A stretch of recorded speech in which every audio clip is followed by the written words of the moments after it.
All right. Welcome to Waste Some Time with Jason Green. I'm Jason Green, and today we've got a really cool guest who is the first heavy metal guitar player to have a #1 Billboard single and a #1 Billboard album. Who is it? We'll find out after this.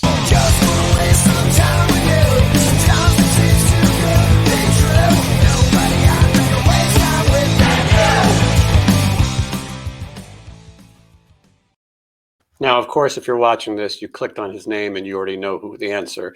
So let's welcome Carlos Cavazo, right there. How you doing, Jason? Thanks for having me on your show, man. Good, Carlos. Now, you're the guitar player, not the dog, right? Yeah, well, she wants to be one too, so.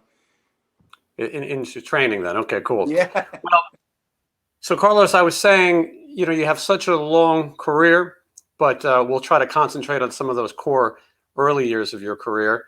And I want to thank you for doing this because you don't do a ton of these interviews while everyone's sitting at home. You haven't done. Not lately, I haven't. That's for sure. Yeah. So okay, well, let's start. Carlos, you were born in Mexico City. So tell me a little bit about how that's. Hold on, let me stop you right there. That's wrong. It is? My father's from Mexico, but my mom is American, and I was born in Atlanta, Georgia. Isn't it? So now all these websites are lying about you, Carlos.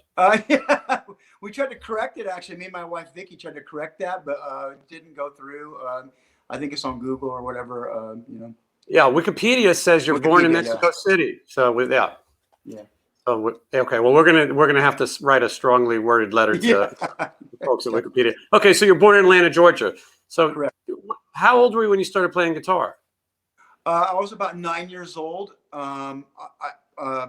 My dad bought me a Hard Day's Night Beatles record, and I just fell in love with the Beatles. And I go, I want to do this. I want to play guitar. So my dad got me lessons, about the age of 9, 10. And I just taught how to read music, and I still read. And I've been doing it ever since. Yeah, and your brother's a musician as well, right? Rhett? Yes, he is, yeah. Yeah, so I mean, you have a little bit of a musical family. Sure. And so what brings you out to Hollywood? Pardon? What brings you out to Hollywood, California? Well, my dad had a job when I was about 3 years old. He moved the family out to California. He had a better job offer, I guess, and it worked out for him. And we basically grew up here. Me and my brothers and sisters, grew up here. Yeah, and okay, so your first band is Snow, is that right? Actually, Speed of Light. What year is that? That was when I was in junior high school. Speed of Light. And then it moved on to Snow from there. Yeah. And that was in probably 1977. And then I joined Quiet Riot in 81, 82. Had you seen Quiet Riot before you joined the band? Yes, I did. I saw him at various clubs and parties in Hollywood and the LA area, with Randy and the band. Randy and Drew Forsyth and Rudy Sarzo on bass. Yeah, I mean, and for anyone who might not know, the original guitar player for Quiet Riot was Randy Rhoads. And Carlos, talk a little bit of how great Randy was, and was it one of these secrets that everybody in town just knew? I mean, the very beginning. Well, yeah, everybody knew he was good. He was definitely good, but the type of music that Quiet Riot was playing at that time was probably a little more pop. Mm-hmm. And it really didn't lend itself to Randy's style. But I noticed when he joined Ozzy, that's when his style really opened up and got really dark.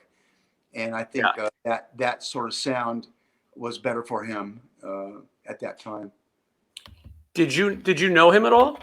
Oh yeah, I met him many times, and he was a nice guy. No attitude, no rock star attitude, and he was always cool to me. And I remember one time in particular, Snow opened up for Quiet Riot in Burbank, some theater. And Randy came into our dressing room, and I was the only one in there, and he started talking to me. We talked for a while, and he's checking out my guitars, and he was levitating towards or gravitating towards my acoustic guitar rather than the electric. So I think he was in the acoustic like a lot of guitar players are, including myself. Yeah, that's pretty cool. I mean, and great memories to have. So as you were kind of saying, Randy leaves Quiet Riot to join Ozzy. And they put the band on hold for a little while. what was the decision? Like, how did you get involved with Kevin DuBrow to start Quiet Riot up again? Well, I kind of lucked out actually because Snow had just broken up. We had some problems and we decided to disband. And I got a call from Kevin saying, we're looking for a guitar player and we want to know if you're interested in, coming down and checking it out with us and see what happens. And actually, Randy recommended me for the gig. Randy told Kevin that, Carl says, a lot of people are talking about him in town, my students, and he's supposed to be really good. Check him out, So he kind of indirectly got me the gig, It's an amazing recommendation. So Yeah. I know that I think it's 82 when Randy passes away. Is that right? Yes, it was March of 82. And so, yeah, from what I hear, in 82, he sort of gave his consent to Quiet Riot continuing without him. And so you guys are just getting started when Randy is, in his tragic plane crash. We were. A lot of the stuff was, let me see, 82. Yeah, we started recording the record in October of 82. Maybe a little bit before that. And then the album, came out in March of 83. Yeah, and the song Thunderbird on that first record is about, Randy Rhoads. Yes, it is. It was a song that Kevin, I think he might have been working on it with Randy before they broke up, but never finished it. And then he finished it and put it on our record. But it was dedicated to him, sure. Yeah. And so, okay, so tell me a little bit what it was like recording the Mental Health record. And also explain to me, sometimes Chuck Wright is in the band, sometimes Rudy Sarzo is in the band. Maybe explain how that works. Well, originally, when we were playing the clubs, Chuck was the bass player in DuBrow before we changed the name back to Quiet Riot. And it was Frankie, Chuck, and Kevin and myself. And then after Randy had had his accident, Rudy, I think, wasn't that happy playing with Ozzy without Randy. Mm-hmm. And he wanted to come back and play with Quiet Riot. And so we welcomed him with open arms, because he's a great player and a nice guy to be in a band with. And, we got him back in. Yeah. Okay. And so talk a little bit about now the recording of this record. Well, like I said, we started it, I think, in the middle of the year of 82, or maybe towards I don't even remember exactly, but probably in the middle of the year. And then I remember doing the photo session for the album cover in October. So I know probably, I think we recorded like about 4 songs. And then Spencer Proffer, the producer, went to CBS and presented the songs and ended up getting the deal for us. And it happened pretty fast, right, Carlos? Kinda. We had basically been playing the club scene for a number of years, before it happened. Didn't happen overnight, but I think Spencer pulled some strings and got us in there. Thankfully for him, But we finished the record out and then released it in March of 83. And then we started touring right after that and toured on our own for a while, playing clubs. And then eventually we got picked up by a lot of, bigger artists than us, like Scorpions and ZZ Top and Loverboy. And yeah, I found the ZZ Top thing to be pretty interesting, because here you are, this heavy metal band. What was those shows like? Did it work? Oh yeah, I think all the people that we toured with, we went over well with. I think the hardest tour we did was Black Sabbath. We opened up for Black Sabbath, and their fans are pretty hardcore, and they were like, throwing stuff at us and flipping us off a little bit, and they were, they just wanted to see Black Sabbath, which is understandable, with a following that they have. But I think we eventually overcame it. People were liking us. I would just, ignore them and keep playing, and then they would, I think, respect that and start liking you. But that's all you could do. Dodge the stuff that they're throwing at you. Yeah, for sure. So now, whose idea is it to have the Slade song on the record? Actually, it was our producer, Spencer Proffer. He thought that Kevin sounded like Naughty Holder, which he kind of does a little bit, that gritty, high screaming kind of voice. and he wanted to try to do a cover, and he always liked that song, which was a hit for them in England or United Kingdom, but was not here in the United States, I believe. But we ended up recording 2 of their songs just to see which one we were going to like, and use. And we ended up using "Come On, Feel the Noise," which was obviously a good choice because it was a big hit for us. And then Spencer wanted to put the Mama Roy Crazy out on the second album. We thought it was not a good idea. We didn't particularly like it. The idea, we liked the song, but not doing 2 in a row. But he ended up getting his way, obviously, and that was that. Did you ever meet the guys from Slade? Yes, we did. Actually, Jimmy Leah, and he came down to the show. I think maybe one of the other guys. I don't think Naughty Holder came down, but they came down to the show. We played in England. I think it was Manchester, England, if I remember right. Shh, quiet now. Leave him alone. She's watching the house. Mm-hmm. Yeah. So because it's funny, as I talked to Mark Kendall from Great White, and he was talking about how they met Ian Hunter after they put out Once Bitten, Twice Shy, and essentially made him a whole lot of money. And same with you guys. You guys probably made Slade some good cash.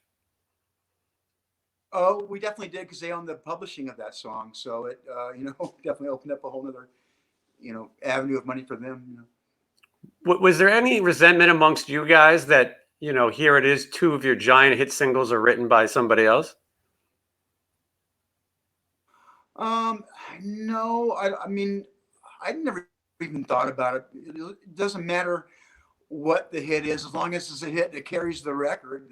You can't argue with that. I mean, you're lucky, right? You're lucky to have it.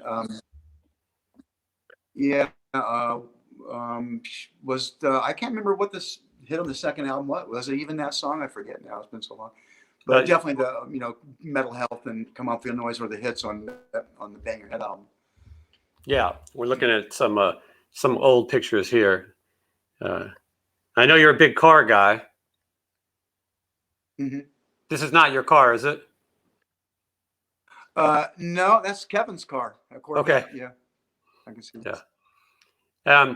So you guys record that first record, and I just want to make a point to people who might not completely be aware. And of course, there's been, as the years have gone on, there's been different versions of Quiet Riot and things. But just so people understand exactly how huge this was, you guys passed Michael Jackson's Thriller on the Billboard charts. You knocked the Police Synchronicity out of #1, and the band that replaced you was Lionel Richie on a massive album. So this whole record also goes on to sell 6 million records, over time. This is when 6 million records actually meant something as well. First heavy metal band to go platinum. And so I just don't know if people understand just how massive you guys were. And were you feeling it at the time? Actually, when the album #1, we were working so hard, we weren't in touch with what was going on in the street, and we didn't realize it. And I realized it when we went home, because we had like a couple of weeks off after the album went #1 because of snowed in, and we were on a tour, so we had to cancel the tour for a little while. And when I went home, the buzz was just crazy everywhere, and that's when we go, wow, we definitely are big right now. But I wasn't thinking about it when we're doing it. You just do what you do, and you work, and hope for the best. Yeah, and you're setting it's not like other bands had really been through this before. You guys are kind of going for the type of music you are. This is a new experience.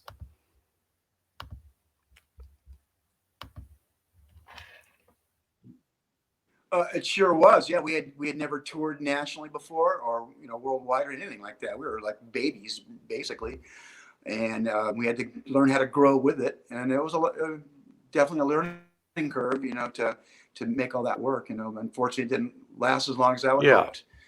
There was, some, insurrection in the band, and whatever animosity set in, and things happen. Yeah, well, let's talk a little bit. So 1984, Condition Critical comes out, which is right here. And obviously it's not easy to try to top the success of that first record. Did you feel like there was a lot of pressure on you? I didn't think about the pressure.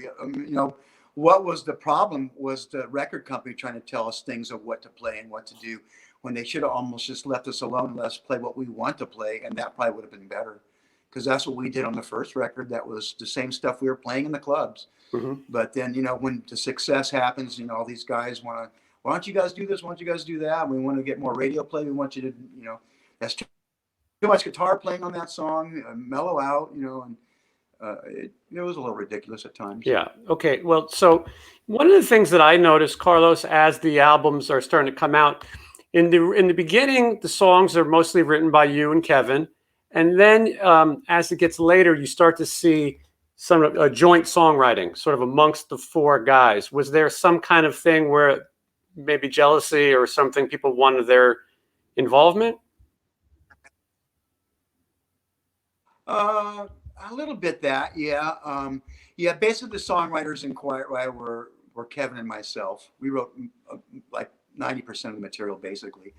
But we decided to cut everybody in equal members after the second album.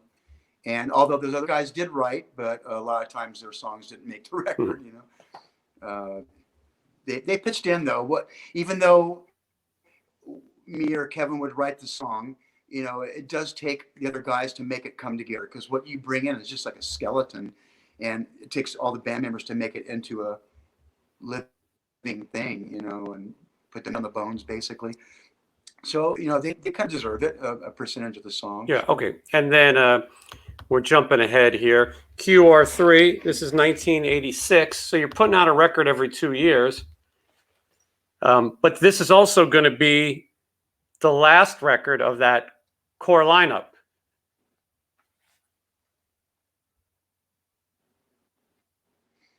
Well, QR3 was with right. Chuck So Wright. Chuck is already in the band. That's right. Because Rudy Sarzo had left the band after the second album. Yeah. Rudy left after the second album, which I was disappointed. I really wanted him to stay in the band, because when you start changing band members, it's not as good. I mean, no offense against Chuck, but I think the original band was with Rudy was better. Yeah. Had the magic about it. Well, and that is the core lineup of Quiet Riot. Yes, there was a band that existed before, but only for the 2 Japanese records with Randy Rhoads. But the lineup that most people associate is that Metal Health lineup of you, Frankie Banali, Rudy Sarzo, and Kevin DuBrow. So I know things get so difficult, and a lot of this has been said a million times with Kevin, that essentially you guys fire him. Is that right? I can't hear you. You blacked. Your sound went away for a second. I was saying that things got so difficult with Kevin that essentially you guys fired him for a second there, right? Yeah, I think he had a big ego. He really did. There's no secret. And I think the success, carried that further. And back then there was no celebrity damage control, I guess. Nowadays there is, but I wish there would have been back then. He was hard to control. He really was. He had a strong mind, which maybe was a big part of the success of the band. All the tension between us four. Maybe when everybody gets along, it doesn't work. Maybe you need to hate each other. I don't know. Maybe that's part of the success. But I got to the point where he was kind of saying things that he probably shouldn't have said. Maybe he was a little hungover and said things he shouldn't have said. But there's no getting around it, and I don't know. It created a lot of hatred towards the band, and it was hard to carry on, with all that hatred going on. Yeah. Okay. And so you hire Paul Shortino to make this record called QR. Some people call it QR4, and you try to keep it going. Tell me a little bit of what it was like at that time. I liked working with Paul. He's a great songwriter, great musician, easy to work with, and great singer. And I thought that record was a good record. Unfortunately, it's not the original band. I think people missed the original lineup, and it's just the way it goes, I guess. Yeah. Okay. So what's an interesting thing about your career with Quiet Riot is that while you guys were kind of wrapping it up before all these other bands were coming out and getting signed and becoming big stars, and sort of in the heavy metal heyday, your 87 to say 90, maybe that's more your second or third wave of heavy metal, you guys were kind of done, which is interesting. So what happens after the Shortino record? Yeah. What were you guys doing? Well, after the Shortino record, actually, we weren't doing nothing. I was home for a couple of years doing nothing, and then it was like 91. Kevin Dubrow comes over to my house. I'm sitting around like at my house. I hear a knock on the door. I answer. It's Kevin. So what the hell are you doing? So he says, you want to do something again? And we talked for a while, and he wanted to put a band together again. I said, yeah, I'd love to do it with you. So we started touring again under the name Heat, and then changed the name back to Quiet Riot after that, after like 93, I think, 92, 93. And we're just playing the club scene,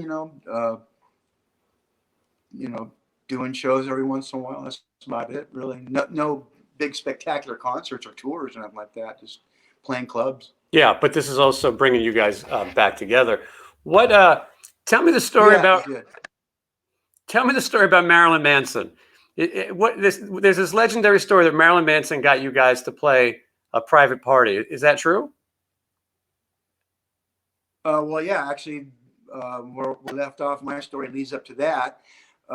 Me and Kevin were touring with a different drummer and bass player throughout the early 90s. And then Frankie came back in the band around 93. And then we had different bass players. And then Marilyn Manson had contacted us to play some party he was having. And but he wanted the original band. So I can't remember who contacted Rudy. It might have been him. I think it was. And Rudy said, yeah, hell yeah, I'll do it. And so we got together for his show. And after that, we stayed together and just continued to tour shortly after that. And did you guys meet Marilyn Manson? Was he a big fan? Oh, yes, we did. Oh, yes, we did. He's a big fan. He's a nice guy, and we liked him. And he's totally cool. Yeah. And so what's funny is Marilyn Manson kind of spoke for the fans. You know what I mean? He only wanted the original lineup himself. So so in a lot of sense, he got it going because Quiet Riot did get back together. You guys continued to make records, right? Continued to tour, and a lot of people were given that chance to see that core lineup of Quiet Riot. I know at one point you and Rudy left for good. I believe 2001, you guys did your last record. 2003. Okay. So you made the last record. It was 2003 when me and Rudy left. Okay. So the 2001 is the last album, but you probably stayed and toured for it through 2003. Yeah. And what made you guys decide it was time to go? Oh boy.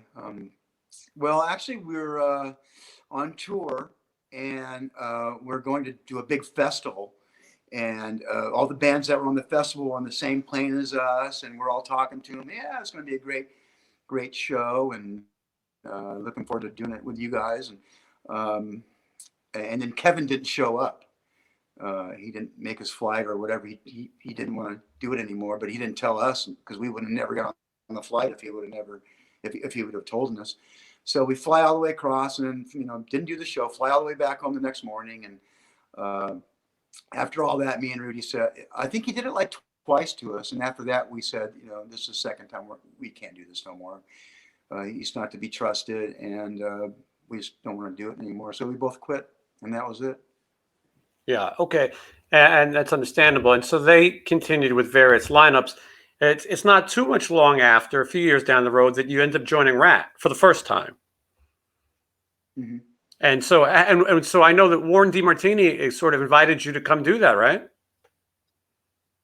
Yes, he did. I was hanging out one day, and I got a call, and I didn't know who it was, and so I picked it up, and it was him.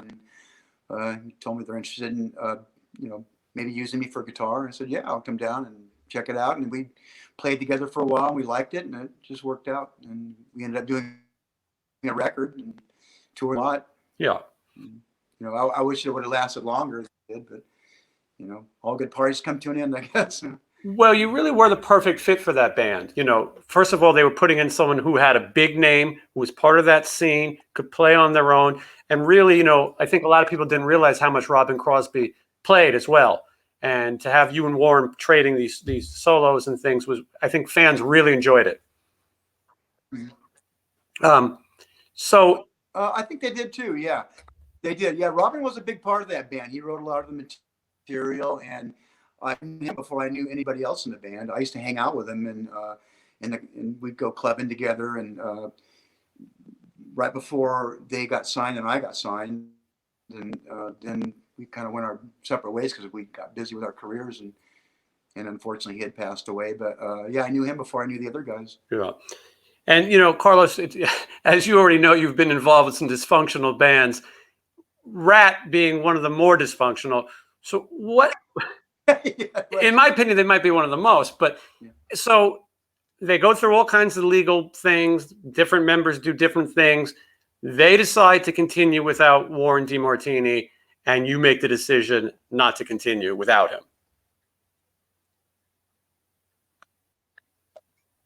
Yeah, I felt I didn't want to be part of it because, you know, I'd already been in a band like that, you know, with Quiet Riot, always revolving door of members. And I don't want to be in a band like that. I want to be with the original guys and everybody and just doing their thing. You know, I don't want to have a revolving door of players coming in and out. It just looks bad. Doesn't look good. Yeah. And so everybody asks me to ask you the question, if Rat got back together with Warren, would you do it?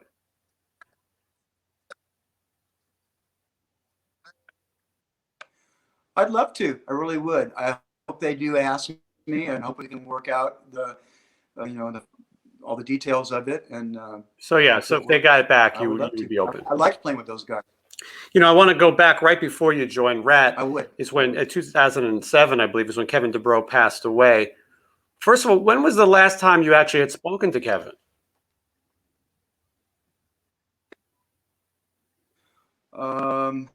You see, I left the band in 2003. Probably like 2004. I remember I was on the road with Big Noise. That's Jill and Turner and Vinny and those guys. I was on either them or Hollywood All Stars. I was on a road with somebody, and lo and behold, those guys are on the same flight as us. And everybody. I remember Jimmy Bain sat Kevin on the flight because he was in the band I was in. And that was the last time I'd seen him. And we talked briefly at the terminal, and that was it. I didn't really talk to him after the flight. Yeah. And so how do you find out that he's passed away?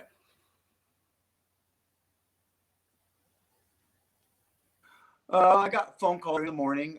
My wife Vicky and I, both our phones are ringing off the hook, and you know, it was horrible. You know, to hear somebody it was your friend, and even though we had a falling out, you know, you don't want to wish anybody dead. I mean, I felt bad, you know, obviously.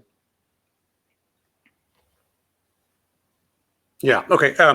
And so we're talking about Kevin DuBrow passing away. We have a little. We got a little time between us that goes, so that's why it's hard for me to hear a little bit. And did you attend any of the services or anything, or were you sort of staying away from that?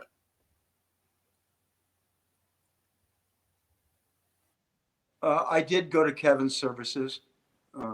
I did go. Yeah. Okay, so we talked about Rat ends. You know, I think one of the questions that everybody wants to know, and I think you've kind of already answered it, though, is how do you feel about a band touring right now as Quiet Riot that has no original members?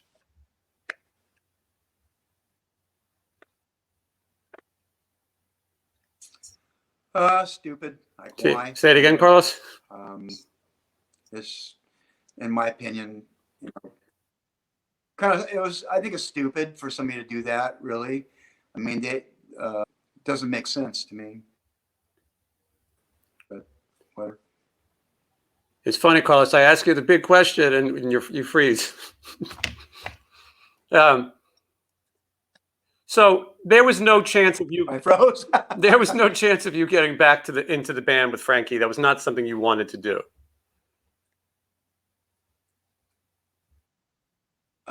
You know, if we could have worked out our differences and all the details of everything, I would have done it. Yeah, I would have loved to get back with the original Quiet Riot, without a doubt. But it was never to be. You know, unfortunately, Frankie kind of screwed me over a little bit here and there, and he never tried to call me and say he's sorry for what he did and make up our friendship. He was okay. He could sleep every night for what he did. And, it wasn't cool what he did. It wasn't what friends do to friends. Is this a business thing? Obviously, he wasn't my friend, and yeah. And friends don't do that to friends. And I figured, I just scratched them off my friends list. I just didn't want anything to do with any of them, and I just moved on. And it seemed like, aside from that you and Rudy also wanted to keep the integrity of the band and not, after Kevin passed away, not revisit that.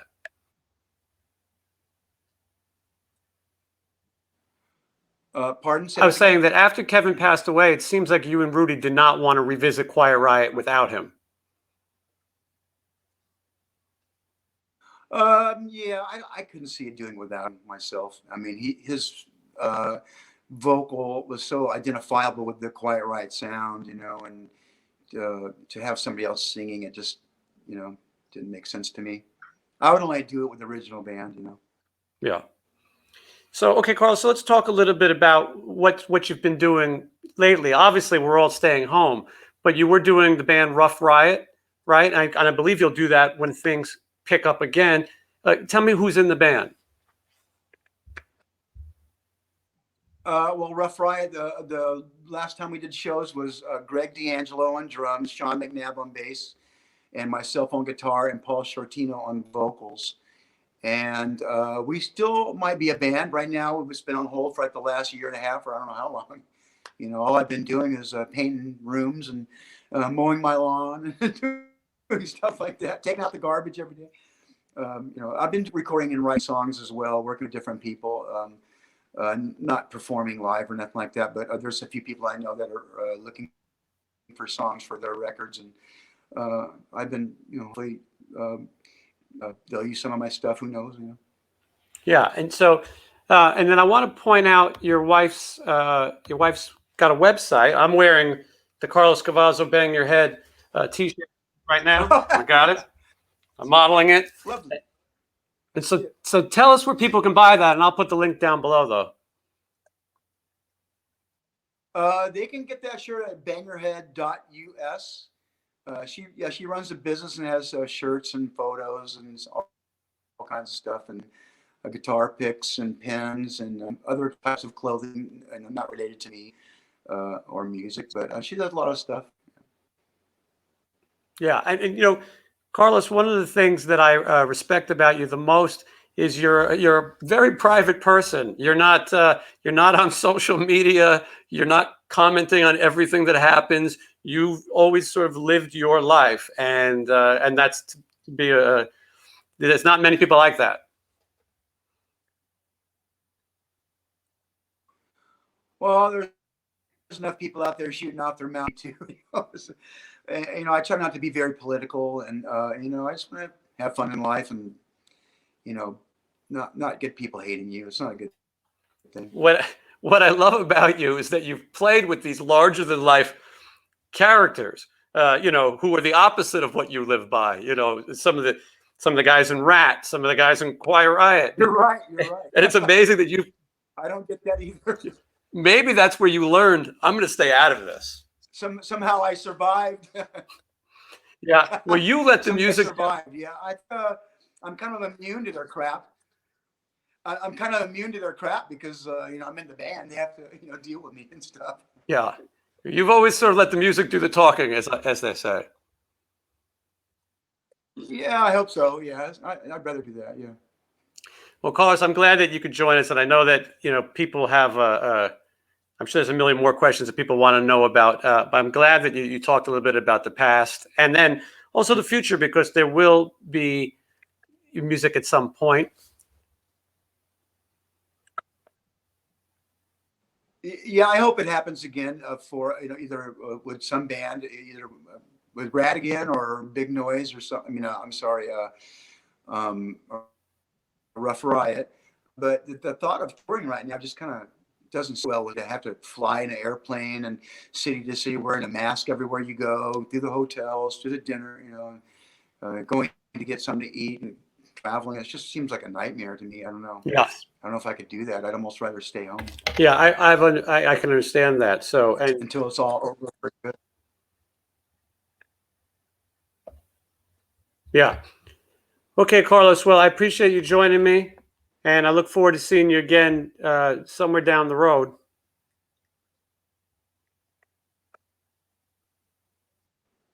Well, thanks, Jason. And I know this is a total waste of my time, right? Is that the name of your Yes, show? yes, you picked up on the. Wasting time with. Yeah. I took you away from your busy schedule. What did you have planned today? So Painting? I had fun. Yeah, lay on the couch, smoking pot, watching TV. Yeah. Yeah, thanks. I had a good time wasting my time with you. I appreciate it, Carlos. Okay, we'll talk soon. Bye bye.